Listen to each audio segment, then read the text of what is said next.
of the first attributes I think you'll consistently notice among unsuccessful people is a disease that is one of the biggest enemies of success. I call this disease excusitis. Here's what excusitis sounds like. I don't know if I can do this job. I mean, this is really out of my league. I'm not a genius, you know. Well, I'd like to take on more of the work that would really be important to me, but I really don't see where I have the time to do it. I'm really rushed now just to finish the work that I already have. I can't imagine how I would find more hours in the day to finish more work.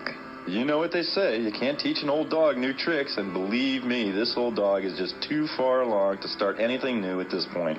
Look, with my health the way it is, I just do what I can to get by. I'm not about to press my luck and give myself a heart attack. Sounds pretty awful, doesn't it? And if you looked at the lives, ambitions, and accomplishments of these people, I can tell you what you'd find. Not much. A lot of mediocrity. In case after case, excusitis is the difference between the person who is going places and the person who is going nowhere.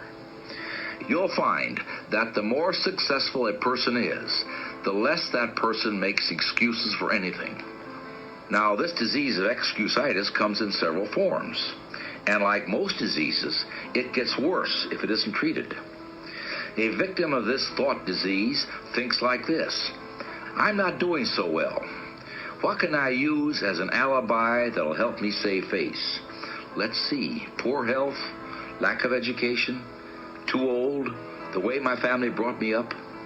And each time this person uses an excuse, it becomes more deeply embedded in his subconscious. Probably when he first used the excuse, he realized that it was just an alibi or a lie. But the more he uses it, the more he believes it, until he is convinced that the excuse is the real reason for his lack of progress. So right now, I want you to vaccinate yourself against excusitis, the disease of failure. There are a number of types of this disease, and when you listen to what follows, you'll find out how to protect yourself against each of them. Well, I'd like to take on more of the work that would really be important to me, but I really don't see where I have the time to do it. I'm really rushed now just to finish the work that I already have. I can't imagine how I would find more hours in the day to finish more work. First, let's deal with what may be the most common form of excusitis: time. You hear this one everywhere. I don't have time, or not now, I'm too busy. People who make this excuse are saying, it takes every minute I've got just to keep up. So how do you expect me to put out the extra effort it takes to get ahead? But there's a basic fallacy in this excuse, and this is it. Everybody, whether you're the president of a big company or the paper boy, everybody has exactly the same amount of time.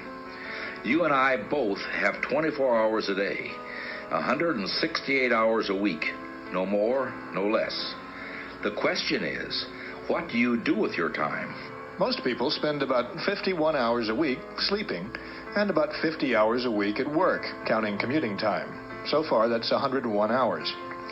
On average, people spend about 15 hours a week eating, figuring 2 hours a day for breakfast, lunch, and dinner, and a few minutes here and there for snacks. That's 116 hours.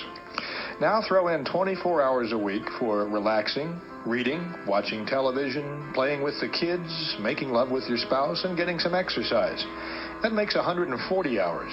And on top of that, throw in 4 hours a week for going to church or watching a football game. That makes 144 hours. But remember, there are 168 hours in a week. So even after we've eaten, slept, worked, played, made love, and even watched a lot of television, we've still got 24 hours left over.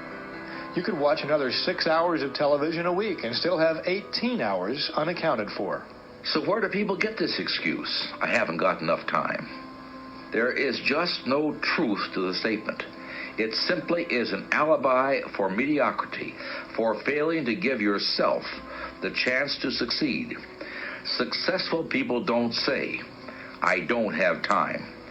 Successful people welcome new challenges, and they find the time to meet them.